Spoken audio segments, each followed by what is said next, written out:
आजो इधर आओ तुम इधर आओ ना तुम भी आओ इधर आओ चलो जी खड़ जाओ वाहिगुरू जी का खालसा वाहिगुरू जी की फतेह। जो अनायतपुर के एक घटनाक्रम वापरिया गोली भी चली आ उस संबंध समुचिया सिख संगतां जिहड़ियां ते सिख जथेबंदियां इकट्ठियां होईयां उन्हां दे विचों जो मुसलमान भाईचारे दे विचों भाई साहब खड़े साडे विच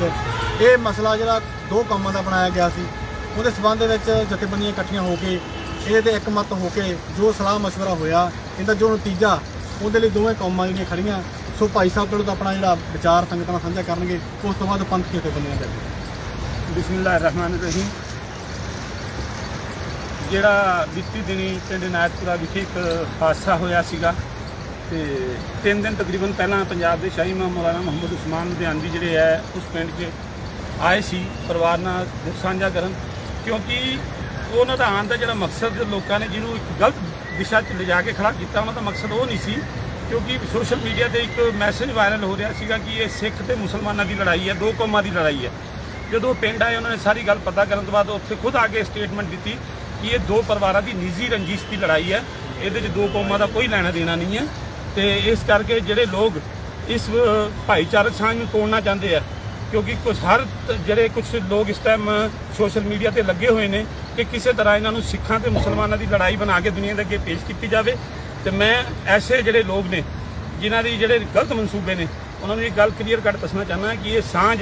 भाई मरदाना ते बाबा नानक तो शुरू हुई सी और अज तक बरकरार है। इंशाअल्लाह ताला ये अगे भी बरकरार रहे। वाहिगुरू जी का खालसा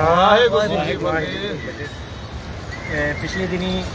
तुसीं जिवें सुन ही लिया कि अनायतपुरा दे विच जिहड़ा एक दो परिवारां दा आपसी झगड़ा होया।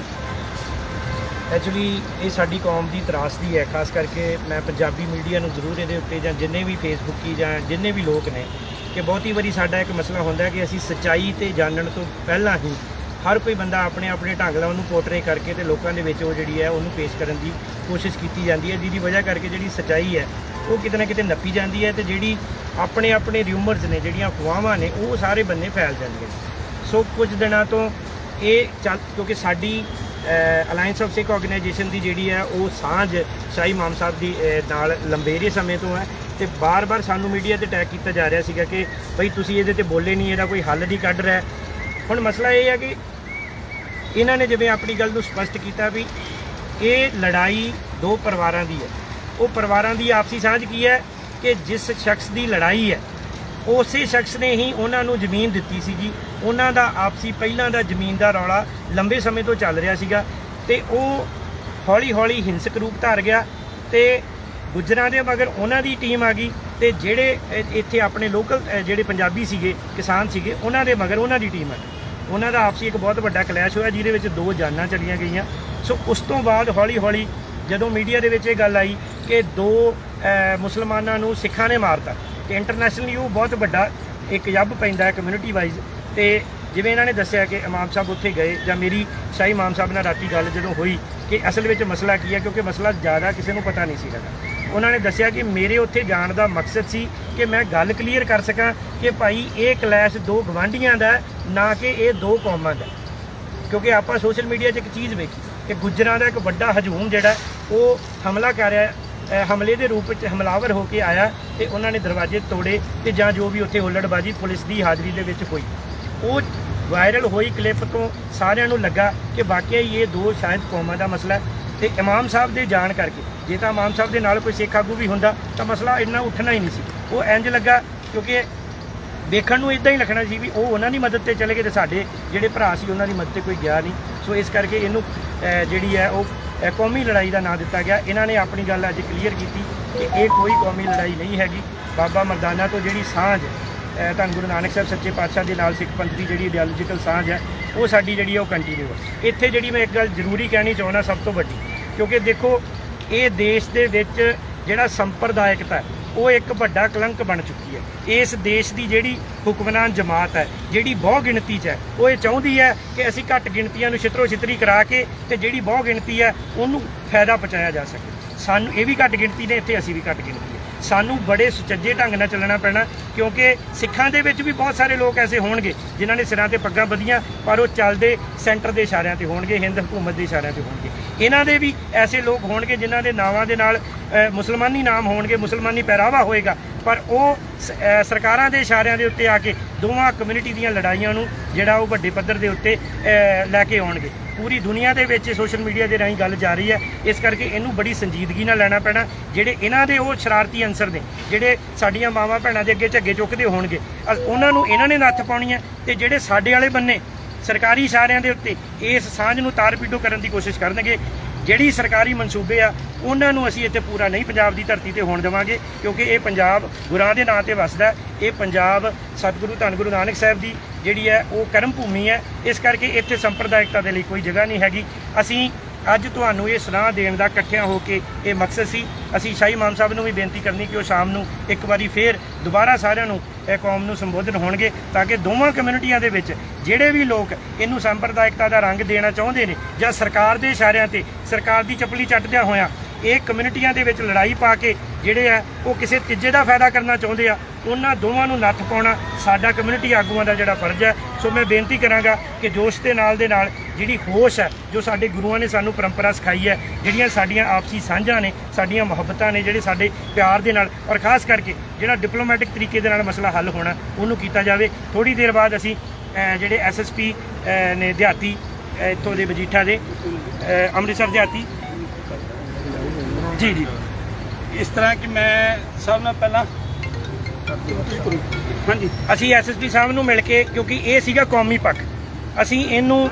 ਦੋ ਹਿੱਸਿਆਂ 'ਚ ਵੰਡ ਕੇ ਸਾਰੇ ਮਸਲੇ ਨੂੰ ਵੇਖਿਆ। ਇੱਕ ਸੀਗਾ ਦੋ ਕਮਿਊਨਿਟੀਆਂ ਦਾ ਕੌਮੀ ਪੱਖ, ਇਹਨਾਂ ਨੇ ਆਪਣਾ ਕਲੀਅਰ ਕਰਤਾ, ਆਪਾਂ ਇਹਨਾਂ ਨੂੰ ਆਪਣਾ ਕਲੀਅਰ ਕਰਤਾ। ਦੋਵੇਂ ਜੰਗਜੂ ਕੌਮਾਂ ਨੇ, ਕਿਤੇ ਇਹ ਨਾ ਹੋਵੇ ਕੋਈ ਤੀਜਾ ਫਾਇਦਾ ਲੈ ਜੇ, ਇਸ ਗੱਲ ਤੇ ਸਾਨੂੰ ਬੜੀ ਸੁਹਿਰਦਤਾ ਨਾਲ ਪਹਿਰਾ ਦੇਣਾ ਪੈਣਾ। ਜਿਹੜਾ ਪੱਖ ਹੈ ਕਾਨੂੰਨੀ ਪੱਖ, ਉਹਦੇ ਵਿੱਚ ਅਸੀਂ ਦੋਵੇਂ ਕਮਿਊਨਿਟੀਆਂ ਦੇ ਜਿਹੜੇ ਨੁਮਾਇੰਦੇ ਨੇ ਉਹ, ਕਿਉਂਕਿ ਸਵੇਰੇ ਮੇਰੀ ਜਥੇਦਾਰ ਅਕਾਲ ਤਖਤ ਗਿਆਨੀ ਹਰਪ੍ਰੀਤ ਸਿੰਘ ਜੀ ਦੇ ਨਾਲ ਵੀ ਬੇਨਤੀ ਹੋਈ ਸੀਗੀ, ਉਹਨਾਂ ਨੂੰ ਮੈਂ ਬੇਨਤੀ ਕੀਤੀ ਸੀਗੀ ਵੀ ਤੁਸੀਂ ਬਿਆਨ ਦਿੱਤਾ ਤੇ ਸਾਨੂੰ ਅਗਲਾ ਸਟੈਪ ਅਪ ਕਿੱਦਾਂ ਕਰਨਾ ਚਾਹੀਦਾ। ਸੋ ਸ਼ਾਹੀ ਇਮਾਮ ਸਾਹਿਬ ਦੇ ਜਿਹੜਾ ਉਹ ਉਹਨਾਂ ਵੱਲੋਂ ਵੀਰ ਜੀ ਆਏ ਨੇ, ਤੇ ਅਸੀਂ ਅੱਜ ਜਿਹੜਾ SSP ਨੂੰ ਗੱਲ ਕਰਨੀ ਹੈ ਜਾ ਕੇ, ਉਹ ਇਹ ਹੈ ਕਿ ਜਿਹੜੇ ਲੋਕਾਂ ਨੇ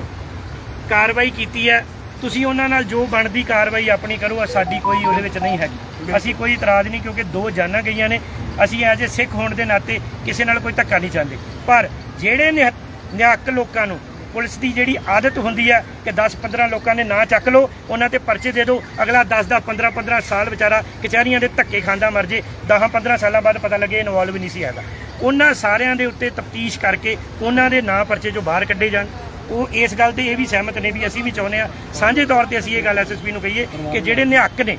ਜਿਨ੍ਹਾਂ ਦੇ ਨਾਲ ਨਿਹੱਕ ਹੋਈ। ਦੂਜੀ ਗੱਲ, ਸਾਰੇ ਪਿੰਡ ਦੇ ਲੋਕ ਜਿਹੜੇ ਪਿੰਡ ਤੋਂ ਬਾਹਰ ਨੇ ਉਹਨਾਂ ਨੂੰ ਸ਼ਾਮ ਤੱਕ ਜਿਹੜਾ ਉਹ ਹਾਂਜੀ ਸਾਂਝੀ ਅਪੀਲ ਕਰ ਦਿਓ ਕਿ ਜਿਹੜੇ ਲੋਕ ਪਿੰਡ 'ਚੋਂ ਗਏ ਨੇ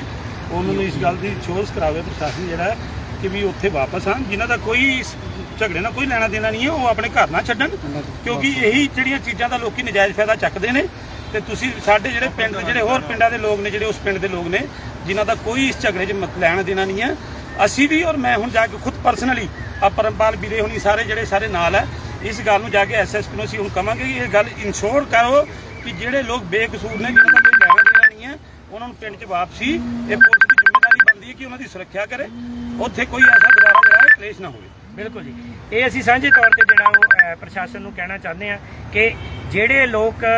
ਵਿੱਚ ਇਨਵੋਲਵ ਨਹੀਂ ਹੈਗੇ, ਉਹਨਾਂ ਬੇਕਸੂਰ ਲੋਕਾਂ ਨੂੰ ਇਸ ਮਸਲੇ ਦੇ ਵਿੱਚ ਪੁਲਿਸ ਦੇ ਸਟਾਈਲ ਕਾਰਨ ਧੱਕਿਆ ਨਾ ਜਾਵੇ, ਤੇ ਜਿਹੜੇ ਪਿੰਡ ਦੇ ਬਾਕੀ ਲੋਕ ਨੇ ਉਹ ਨਿਸ਼ਚਿੰਤ ਹੋ ਕੇ ਆਪਣੇ ਪਰਿਵਾਰਾਂ 'ਚ ਆਉਣ ਤੇ ਆਪਣੇ ਜਿਹੜਾ ਉਹਨਾਂ ਦਾ ਮਾਲ ਡੰਗਰ ਹੈ ਉਹਦੀ ਸਾਂਭ ਸੰਭਾਲ ਕਰਨ। ਇਸ ਗੱਲ ਨੂੰ ਅਸੀਂ ਸ਼ਾਮ ਤੱਕ ਇੰਸ਼ੋਰ ਕਰਾਂਗੇ ਕਿ ਪਿੰਡ ਦੇ ਵਿੱਚ ਜਿਹੜਾ ਮਾਹੌਲ ਹੈ, ਇੱਕ ਪਰਿਵਾਰ ਤੋਂ ਇਲਾਵਾ, ਕਿਉਂਕਿ ਇੱਕ ਪਰਿਵਾਰ ਦੇ ਜੀ ਕਤਲ ਹੋਏ ਨੇ, ਇੱਕ ਪਰਿਵਾਰ ਦੇ ਕਤਲ ਕੀਤੇ ਨੇ, ਉਹਨਾਂ ਦਾ ਆਪਸੀ ਪਰਿਵਾਰਕ ਮਸਲਾ ਹੈ, ਤੇ ਤੀਜਾ ਆ ਗਿਆ ਪ੍ਰਸ਼ਾਸਨ, ਉਹ ਦੋਵਾਂ ਪਰਿਵਾਰਾਂ ਨੂੰ ਜਿੱਦਾਂ ਵੀ ਕਾਨੂੰਨੀ ਤੌਰ ਤੇ ਸੈਟੀਸਫਾਈ ਕਰਨਾ ਚਾਹੁੰਦਾ ਉਹ ਕਰੇ। ਤੇ ਜਿਹੜਾ ਸਾਡਾ ਮਸਲਾ ਹੈ ਕਿ ਬਾਕੀ ਪਿੰਡ ਦੇ ਲੋਕਾਂ ਦੀ ਜਿਹੜੀ ਸੰਭਾਲ ਹੈ ਜਾਂ ਬਾਕੀ ਜਿਹੜਾ ਸੁਖਾਵਾਂ ਮਾਹੌਲ ਅਸੀਂ ਚਾਹੁੰਦੇ ਹਾਂ, ਉਹ ਪਿੰਡ ਦੇ ਵਿੱਚ ਸ਼ਾਮ ਤੱਕ ਹੀ ਬਣਨਾ ਜਿਹੜਾ ਉਹ ਬਹੁਤ ਜ਼ਰੂਰੀ ਹੈ। ਸਾਡੇ ਨਾਲ ਵੀਰ ਸਰਬਜੀਤ ਸਿੰਘ ਨੇ ਜਿਹੜੇ ਕਿ ਉਸ ਪਰਿਵਾਰ ਦੇ ਨਾਲ ਸੰਬੰਧਿਤ ਨੇ,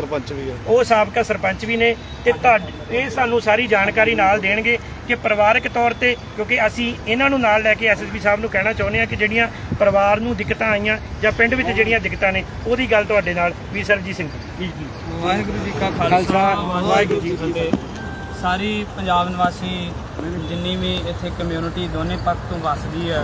ਮੈਂ ਇਹਨਾਂ ਨੂੰ ਬੇਨਤੀ ਕਰਨੀ ਚਾਹੁੰਦਾ ਵੀ ਜਿਵੇਂ ਇਹਨਾਂ ਨੇ ਭਾਜੀ ਪਰਮਪਾਲ ਸਿੰਘ ਜੀ ਨੇ ਦੱਸਿਆ ਕਿ ਇਮਾਮ ਸਾਹਿਬ ਦੇ ਵੱਡੇ ਭਰਾ ਨੇ, ਇਹਨਾਂ ਨੇ ਸਾਰੀ ਗੱਲ ਕੀਤੀ ਹੈ। ਮੇਰੀ ਸਾਰੀ ਜਿੱਥੇ ਵੀ ਕੋਈ ਸੰਗਤ ਬੈਠੀ ਹੋਈ ਹੈ ਜਾਂ ਭਾਈਚਾਰਾ ਬੈਠਾ ਹੈ ਇਸ ਮੁੱਦੇ ਨੂੰ ਲੈ ਕੇ, ਮੈਂ ਉਹਨਾਂ ਨੂੰ ਇਹ ਕਲੀਅਰ ਕਰ ਦੇਣਾ ਚਾਹੁੰਦਾ ਹਾਂ ਕਿ ਵੀ ਇਹ ਜਿਹੜੀ ਨਿੱਜੀ ਲੜਾਈ ਸੀਗੀ ਤੇ ਇਹ ਪਿੰਡ ਵਾਸੀ ਦੀ ਆਪਸ ਦਾ ਕੋਈ ਟਕਰਾਅ ਹੋ ਗਿਆ, ਉਹ ਇੱਕ ਵੱਖਰਾ ਮਸਲਾ ਹੈ, ਉਹਨੂੰ ਵਿਚਾਰਿਆ ਜਾ ਰਿਹਾ, ਕਾਨੂੰਨੀ ਪੱਖ ਦੇ ਨਾਲ ਮੁਅਤਬਰਾਂ ਦੇ ਵਿੱਚ ਵੀ ਵਿਚਾਰਿਆ ਜਾ ਰਿਹਾ ਕਿ ਤੁਸੀਂ ਪਲੀਜ਼ ਇਹਨੂੰ ਕੌਮੀ ਮਸਲਾ ਬਣਾ ਕੇ ਜਿਹੜਾ ਉਹਨੂੰ ਸ਼ੋਅ ਨਾ ਕਰੀਏ ਆਪਾਂ, ਉਹਦੇ ਵਿੱਚ ਇੱਕ ਟਕਰਾਅ ਪੈਦਾ ਹੋਵੇ ਫਿਰ ਉਹਨੂੰ ਝੱਲਣਾ ਔਖਾ ਹੁੰਦਾ। ਪਰ ਜਿੰਨੀ ਵੀ ਕਮਿਊਨਿਟੀ ਆਈ ਹੋਈ ਹੈ, ਜਿੰਨੇ ਵੀ ਸਿੱਖ ਭਰਾ ਆਏ ਨੇ, ਅਸੀਂ ਉਹਨਾਂ ਦਾ ਸਾਰਿਆਂ ਦਾ ਸਤਿਕਾਰ ਕਰਦੇ ਹਾਂ ਵੀ ਤੁਸੀਂ ਸਾਡੇ ਮਗਰ ਆ ਕੇ ਖੜ੍ਹੇ ਹੋ, ਤੇ ਇਹ ਕੌਮਾਂ ਦਾ ਫਰਜ਼ ਵੀ ਬਣਦਾ ਹੁੰਦਾ ਵੀ ਇੱਕ ਦੂਜੇ ਦੇ ਔਖੀ ਘੜੀ ਦੇ ਵਿੱਚ ਸਾਥ ਬਣਨਾ। ਪਰ ਇਹ ਬਿਲਕੁਲ ਆਪਾਂ ਇਹ ਕੰਮ ਕਰਨ ਤੋਂ ਪਹਿਲਾਂ ਨਾਲ ਹੋਸ਼ ਵੀ ਬਿਲਕੁਲ ਜ਼ਰੂਰੀ ਹੁੰਦਾ। ਸਾਨੂੰ ਇਹ ਵਿਚਾਰਨਾ ਪਏਗਾ ਵੀ ਜਦੋਂ ਇਹੋ ਜਿਹੇ ਮਸਲੇ ਹੁੰਦੇ ਨੇ ਪਹਿਲਾਂ ਆਪਾਂ ਉਹਦੀ ਤਹਿ ਤੱਕ ਜਾਈਏ ਵੀ ਅਸਲ ਵਿੱਚ ਗੱਲ ਹੈ ਕੀ ਹੈ। ਤੇ ਮੈਂ ਵਾਰ-ਵਾਰ ਫਿਰ ਗੱਲ ਲੰਬੀ ਨਹੀਂ ਕਰਾਂਗਾ, ਮੈਂ ਤੁਹਾਨੂੰ ਇਹ ਕਹਿਣਾ ਚਾਹੁੰਦਾ ਵੀ ਜਿਹੜੀ ਉੱਥੇ ਸਿੱਖ ਸੰਗਤ ਬੈਠੀ ਹੈ ਉਹਨਾਂ ਨੂੰ ਬੇਨਤੀ ਹੈ ਸਾਡੀ ਵਾਰ-ਵਾਰ ਵੀ ਇਹ ਕੌਮੀ ਮਸਲਾ ਨਹੀਂਗਾ, ਇਹ ਇੱਕ ਨਿੱਜੀ ਆਪਸੀ ਮਾਮਲੇ ਨੇ ਆਂਢ ਗੁਆਂਢ ਦੇ, ਇਹ ਕਾਨੂੰਨ ਦੇ ਦੁਆਰਾ ਜਿਹੜੇ ਆ ਜਾਂ ਮੁਅਤਬਰਾਂ ਦੇ ਨਾਲ ਉਹ ਵਿਚਾਰੇ ਜਾ ਰਹੇ ਨੇ। ਇਹ ਸਮਾਂ ਪਾ ਕੇ ਜਿਵੇਂ ਹੋਣਗੇ ਹੱਲ ਹੋ ਜਾਣਗੇ, ਪਰ ਇਹ ਕੌਮੀ ਮਸਲਾ ਨਾ ਬਣਾ ਕੇ ਉੱਥੇ ਇਕੱਠ ਨਾ ਕੀਤਾ ਜਾਵੇ। ਹਾਂ, ਤੁਹਾਡੇ ਆਇਆਂ ਦਾ ਸਾਡਾ ਸਾਰਿਆਂ ਵੱਲੋਂ ਸਤਿਕਾਰ ਹੈ। ਬਾਕੀ ਅਗਲੀ ਜਿਹੜੀ ਕੋਈ ਅਪਡੇਟ ਹੋਵੇਗੀ ਉਹ ਤੁਹਾਨੂੰ ਜਿਹੜੇ ਨੇ ਮੁਅਤਬਰ ਸੱਜਣ ਪ੍ਰੈਸ ਰਾਹੀਂ ਜਾਂ ਅਸੀਂ ਵੀ ਪਰਿਵਾਰ ਵੱਲੋਂ ਇਹ ਸਾਰਾ ਮਸਲਾ ਹੱਲ ਕਰਕੇ ਤੁਹਾਨੂੰ ਜ਼ਰੂਰ ਇੱਕ ਵਾਰੀ ਫੇਰ ਮੁਖਾਤਬ ਹੋਵਾਂਗੇ। ਵਾਹਿਗੁਰੂ ਜੀ ਕਾ ਖਾਲਸਾ, ਵਾਹਿਗੁਰੂ ਜੀ ਕੀ ਫਤਿਹ। ਮੁੱਖ ਦੀ ਗੱਲ ਮੈਂ ਇੱਕ ਜਿਹੜੀ ਹੈਗੀ ਸੰਗਤ ਨੂੰ ਇਹ ਗੱਲ ਤੇ ਧਿਆਨ ਦਿਵਾਉਣਾ ਚਾਹੁੰਦਾ ਕਿ ਇਹ ਮਸਲੇ ਜਿਹੜੇ ਹੈਗੇ ਆ ਪੰਜਾਬ ਦੇ ਵਿੱਚ ਵਾਰ-ਵਾਰ ਕੌਮੀ ਕਿਉਂ ਬਣਦੇ ਆ, ਕਦੇ ਹਿੰਦੂ ਵਰਸਸ ਸਿੱਖ ਤੇ ਕਦੇ ਮੁਸਲਮਾਨ ਵਰਸਸ ਸਿੱਖ। ਉਹ ਕਿਵੇਂ ਬਣਦੇ ਸੀ, ਪਹਿਲਾਂ ਵੀ ਇਹ ਗੱਲ ਤੇ ਚਰਚਾ ਕਰ ਰਹੇ ਸੀ ਕਿ ਪੰਜਾਬ ਦੇ ਵਿੱਚ ਬਾਹਰਲੀਆਂ ਸੀਟਾਂ ਤੋਂ ਉੱਠ ਕੇ ਕਦੇ ਭਈਆ ਆਉਂਦਾ ਪੰਜਾਬ ਦੇ ਵਿੱਚ ਤੇ ਇੱਥੇ ਆ ਕੇ ਆਪਣੀਆਂ ਵੋਟਾਂ ਬਣਾਉਂਦਾ, ਆਧਾਰ ਕਾਰਡ ਬਣਾਉਂਦਾ ਜਾਂ ਰਾਸ਼ਨ ਕਾਰਡ ਬਣਾਉਂਦਾ ਤੇ ਪੱਕਾ ਵਸਨੀਕ ਬਣ ਕੇ ਤੇ ਸਾਡੇ ਵਿੱਚ ਘਰੇ ਬੈਠ ਜਾਂਦਾ ਘਰਾਂ ਦੇ ਵਿੱਚ, ਪਿੰਡਾਂ ਦੇ ਵਿੱਚ। ਤੇ ਜਦੋਂ ਕੋਈ ਗੱਲ ਹੁੰਦੀ ਹੈ, ਸਾਡੀ ਨਿੱਜੀ ਲੜਾਈ ਹੁੰਦੀ ਆ ਤੇ ਸਾਡੀ ਬੇਪੱਤੀ ਦਸਤਾਰ ਦੀ ਕਰਦਾ ਚਾਹੇ ਕੇਸਾਂ ਦੀ ਕਰਦਾ ਤੇ ਉਦੋਂ ਕੌਮੀ ਮਸਲਾ ਬਣ ਜਾਂਦਾ। ਇਸੇ ਤਰ੍ਹਾਂ ਹੀ ਇਹ ਪਰਿਵਾਰ ਜਿਹੜੇ ਆ, ਇਹ ਮੁਸਲਮਾਨ ਭਾਈਚਾਰਾ ਸਾਡੇ ਜਿਹੜਾ ਪੰਜਾਬ ਦੇ ਵਿੱਚ ਰਹਿ ਰਿਹਾ, ਉਹਨਾਂ ਨਾਲ ਸਾਡਾ ਕਦੇ ਵੀ ਡਿਸਪਿਊਟ ਨਹੀਂ ਹੋਇਆ। ਪਰ ਇਹ ਇਸ ਵਾਰੀ ਕਿਉਂ ਹੋਇਆ? ਇਹ ਗੁੱਜਰ ਪਰਿਵਾਰ ਜਿਹੜੇ ਆ ਪੰਜਾਬ ਦੇ ਵਿੱਚ ਨਾ ਹੁੰਦੇ ਹੋਏ ਵਸੇ ਆ, ਸੋ ਉਹਨਾਂ ਦਾ ਕਿਤੇ ਨਾ ਕਿਤੇ ਜਿਹੜੀਆਂ ਹੈਗੀਆਂ ਭਾਵਨਾਵਾਂ ਜਿਹੜੀਆਂ ਆਪਦੀ ਇੱਕ ਖਿੱਤੇ ਦੇ ਵਿੱਚੋਂ ਆਇਆ ਕਰਕੇ, ਕਿਉਂਕਿ ਸਰਕਾਰ ਨਹੀਂ ਚਾਹੁੰਦੀ ਕਿ ਜਿਹੜਾ ਪੰਜਾਬ ਆ ਜਾਂ ਤੁਸੀਂ ਸਿੱਖ ਆ ਜਿਹੜਾ ਉਹ ਇੱਥੇ ਸੁਖਾਵਾਂ ਜਿਹੜਾ ਮੋੜ ਰੱਖੇ, ਉਹ ਵਾਰ-ਵਾਰ ਚਾਹ ਕੇ ਜਿਹੜਾ ਕਲੈਸ਼ ਕਰਾਉਣਾ ਚਾਹੁੰਦੀਆਂ। ਸੋ ਇਹ ਉਸੇ ਕੈਟਾਗਰੀ ਦੇ ਵਿੱਚ ਜਿਹੜਾ ਕਿ ਭਈਆ ਪੰਜਾਬ ਦੇ ਵਿੱਚ ਸਰਕਾਰ ਪਲਾਂਟ ਕਰ ਰਹੀ ਆ, ਉਸੇ ਕੈਟਾਗਰੀ ਦੇ ਵਿੱਚ ਇਹ ਲੋਕ ਨੇ। ਸੋ ਸਾਡਾ ਮੁਸਲਮਾਨ ਕਮਿਊਨਿਟੀ ਨਾਲ ਨਾ ਤਾਂ ਪਹਿਲਾਂ ਕਦੇ ਡਿਸਪਿਊਟ ਹੋਇਆ ਸੀ ਤੇ ਨਾ ਅੱਗੇ ਹੋਊਗਾ, ਅਸੀਂ ਆਸ ਕਰਦੇ ਹਾਂ। ਪਰ ਇਹ ਕੁਝ ਕੁ ਜਿਹੇ ਅਨਸਰ ਜਿਹੜੇ ਆ ਸਰਕਾਰ ਕੁਝ ਚਾਹ ਕੇ ਪਲਾਂਟ ਕਰ ਰਹੀ ਆ। ਤੇ ਇੱਥੋਂ ਦੇ ਇੱਕ ਗੱਲ ਸਾਨੂੰ ਪਹਿਲਾਂ ਵੀ ਸਾਹਮਣੇ ਆਈ ਕਿ ਕੁਝ ਧਿਰਾਂ ਜਿਹੜੀਆਂ ਸਿਆਸੀ ਧਿਰਾਂ ਇੱਥੇ ਸਰਕਾਰ ਹੁੰਦਿਆਂ ਹੋਇਆਂ, ਪਾਵਰ ਦੇ ਵਿੱਚ ਹੁੰਦਿਆਂ ਹੋਇਆਂ, ਉਹਨਾਂ ਨੂੰ ਘਰਾਂ ਦੇ ਘਰ ਦਿੱਤੇ, ਉਹਨਾਂ ਨੇ ਵੋਟਾਂ ਬਣਾਈਆਂ ਆਪਦੇ ਨਿੱਜੀ ਮਫਾਦਾਂ ਦੇ ਵਿੱਚ। ਇੱਥੋਂ ਸਾਫ਼ ਸਿੱਧ ਹੁੰਦਾ ਕਿ ਚਾਹ ਕੇ ਕਰਵਾਉਣ ਦੀ ਕ੍ਰੈਸ਼। ਸੋ ਇਹ ਗੱਲ ਸਿੱਧ ਕਰਦੇ ਹਾਂ ਕਿ ਸਾਡੀ ਧਾਰਮਿਕ ਲੜਾਈ ਤਾਂ ਨਹੀਂ, ਇੱਥੇ ਦੋ ਕੌਮਾਂ ਖੜੀਆਂ। ਅਸੀਂ ਇਹ ਗੱਲ ਸਾਫ਼ ਤੇ ਸਪਸ਼ਟ ਕਰਤੀ ਕਿ ਧਾਰਮਿਕ ਨਹੀਂ ਆ। ਪ੍ਰਸ਼ਾਸਨ ਆਪਦਾ ਜਿਹੜਾ ਬਣਦਾ ਰੋਲ ਅਦਾ ਕਰੇ, ਜਿਹੜੀ ਕਾਰਵਾਈ ਉੱਧਰ ਹੋਣ ਵਾਲੀ ਉੱਧਰ ਕਰੇ, ਜਿਹੜੀ ਇੱਧਰ ਹੋਣ ਵਾਲੀ ਇੱਧਰ ਕਰੇ, ਪਰ ਕੌਮਾਂ ਦਾ ਮਸਲਾ ਜਿਹੜਾ ਨਹੀਂ ਬਣਨਾ ਚਾਹੀਦਾ। ਵਾਰ-ਵਾਰ ਇਹ ਅਪੀਲ ਇਸ ਕਰਕੇ ਕਰਦੇ ਹਾਂ ਕਿ ਇਹ ਦੋ ਗੁੱਟ ਜਿਹੜੇ ਹੈਗੇ ਆ, ਇਹ ਪੰਜਾਬ ਦੇ ਵਿੱਚ ਵਸੇਵਾ ਹੋਣ ਕਰਕੇ ਹੀ ਸਾਡੇ ਲੋਕ ਜਿਹੜੇ ਆ ਆਪਦੇ ਘਰਾਂ ਦੇ ਵਿੱਚੋਂ ਬਾਹਰ ਬੇਘਰ ਹੋਏ ਹੋਏ। ਸੋ ਅਗਲੀ ਜਿਹੜੀ ਆ ਪਿੰਡ ਦੇ ਵਿੱਚ ਜਾ ਕੇ ਜਾਂ ਪ੍ਰਸ਼ਾਸਨ ਨਾਲ ਗੱਲ ਕਰਕੇ ਉਹ ਸੰਗਤ ਨਾਲ ਜਿਹੜੀ ਵਿਚਾਰ ਸਾਂਝੀ ਕਰਾਂਗੇ। ਸੋ ਵਾਹਿਗੁਰੂ ਜੀ ਕਾ ਖਾਲਸਾ, ਵਾਹਿਗੁਰੂ। ਮੈਂ ਇੱਕ ਬੇਨਤੀ ਕਰਨੀ ਹੈ ਜੀ, ਅਸੀਂ ਸੰਗਤ ਨੂੰ ਸਾਂਝੇ ਤੌਰ ਤੇ ਸਿੱਖ ਜਥੇਬੰਦੀਆਂ ਤੇ ਮੁਸਲਿਮ ਭਾਈਚਾਰੇ ਦੇ ਨੁਮਾਇੰਦੇ ਸ਼ਾਹੀ ਇਮਾਮ ਸਾਹਿਬ ਦੇ ਵੱਲੋਂ ਜੇ ਭਵਿੱਖ ਦੇ ਵਿੱਚ ਕੋਈ ਵੀ ਐਸੀ ਘਟਨਾ ਘਟੇਗੀ ਪੰਜਾਬ ਦੇ ਕਿਸੇ ਵੀ ਕੋਨੇ ਦੇ ਵਿੱਚ, ਤੇ ਅਸੀਂ ਸਭ ਤੋਂ ਪਹਿਲਾਂ ਆਪਸ ਵਿੱਚ ਟੇਬਲ ਤੇ ਗੱਲ ਕਰਾਂਗੇ। ਉਸ ਤੋਂ ਪਹਿਲਾਂ ਸਾਨੂੰ ਸਾਰਿਆਂ ਨੂੰ ਸੁਚੇਤ ਹੋਣਾ ਬਣਨਾ ਕਿ ਜੇ ਸਾਡੀ ਲੜਾਈ ਵਿੱਚੋਂ ਕੋਈ ਤੀਜਾ ਫਾਇਦਾ ਲੈਣ ਦੀ ਕੋਸ਼ਿਸ਼ ਕਰ ਰਿਹਾ ਤੇ ਅਸੀਂ ਦੋਵੇਂ ਤਰ੍ਹਾਂ ਸਿਆਣੇ ਬਣ ਕੇ ਇਹ ਕਿਸੇ ਕਿਸਮ ਦਾ ਵੀ, ਮੈਂ ਕਹਿੰਦਾ ਅੱਜ ਮੁਸਲਮਾਨਾਂ ਦੇ ਨਾਲ, ਕੱਲ੍ਹ ਨੂੰ ਈਸਾਈਆਂ ਨਾਲ ਵੀ ਹੋ ਸਕਦਾ, ਕਿਸੇ ਨਾਲ ਵੀ ਹੋ ਸਕਦਾ, ਦਲਿਤਾਂ ਨਾਲ ਵੀ ਹੋ ਸਕਦਾ, ਕਿਸੇ ਦਾ ਬਾਹਰੀ ਪਹਿਰਾਵਾ ਵੇਖ ਕੇ ਕਿਸੇ ਨੂੰ ਕਿਸੇ ਕਮਿਊਨਿਟੀ ਨਾਲ ਜੋੜ ਕੇ ਸਿੱਖ ਬਨਾਮ ਨਾ ਬਣਾਇਆ ਜਾਵੇ। ਅਸੀਂ ਕੋਸ਼ਿਸ਼ ਕਰਾਂਗੇ ਕਿ ਕਿਸੇ ਵੀ ਮਸਲੇ ਨੂੰ ਪਬਲਿਕ 'ਚ ਸਾਰਿਆਂ ਦਾ ਸਾਂਝਾ ਪਹਿਲਾਂ ਆਪਸ ਵਿੱਚ ਟੇਬਲ ਦੇ ਉੱਤੇ ਗੱਲ ਕਰਕੇ ਇਸ ਮਸਲੇ ਦਾ ਹੱਲ ਕੱਢਾਂਗੇ। ਜੇ ਇਸ ਤੋਂ ਅੱਗੇ ਜਾਏਗੀ ਤੇ ਫਿਰ ਜਿੱਦਾਂ ਵੀ ਲੜਾਈ ਲੜੀ ਜਾਏਗੀ ਉਹ ਸਾਰਿਆਂ ਨੂੰ ਜਿਹੜਾ ਉਹ ਸਾਰੇ ਸਾਂਝੇ ਤੌਰ ਦੇ ਉੱਤੇ ਕੀਤਾ ਜਾਏਗਾ। ਸੋ ਸਾਰਿਆਂ ਦਾ ਬਹੁਤ ਬਹੁਤ ਧੰਨਵਾਦ, ਸਾਰੇ ਵੀਰਾਂ ਦਾ ਬਹੁਤ ਬਹੁਤ ਧੰਨਵਾਦ। ਵਾਹਿਗੁਰੂ ਜੀ ਕਾ ਖਾਲਸਾ, ਵਾਹਿਗੁਰੂ ਜੀ ਕੀ ਫਤਿਹ।